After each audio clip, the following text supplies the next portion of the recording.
ইসলামের ইতিহাসে সবচেয়ে উজ্জ্বল, সবচেয়ে বিশ্বস্ত এবং মহান এক ব্যক্তিত্বের নাম হজরত আবু বকর সিদ্দিক রাদিয়াল্লাহু তাআলা আনহু।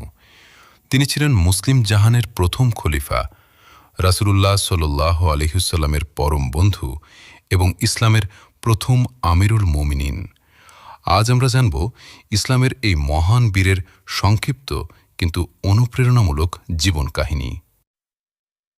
573 খ্রিস্টাব্দে মক্কার বিখ্যাত কুরাইশ বংশের বনু তাইম গোত্রে জন্মগ্রহণ করেন এই মহান মনীষী। তার আসল নাম ছিল আবদুল্লাহ, তবে ইসলামের ইতিহাসে তিনি সিদ্দিক বা মহাসত্যবাদী উপাধিতেই সবচেয়ে বেশি পরিচিত।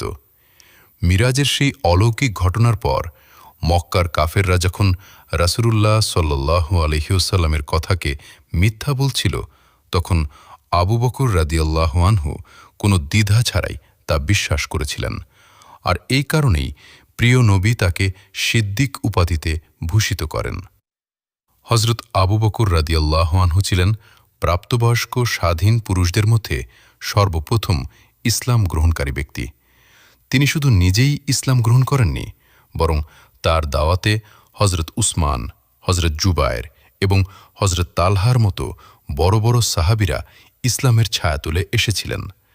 তিনি ছিলেন মক্কার একজন ধনী ব্যবসায়ী, কিন্তু ইসলাম গ্রহণের পর নিজের সমস্ত সম্পদ দ্বীনের পথে অকাতরে বিলিয়ে দেন।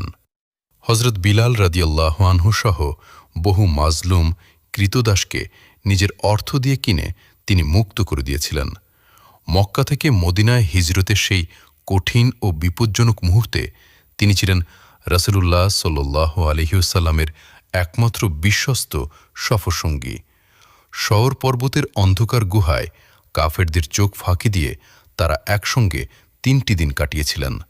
বদর, উহুদ, খন্দক থেকে শুরু করে ইসলামের প্রতিটি যুদ্ধে তিনি বীরত্বের সাথে লড়াই করেছেন। বিশেষ করে তাবুকের যুদ্ধের সময় তিনি তার ঘরের একটি সুঁই পর্যন্ত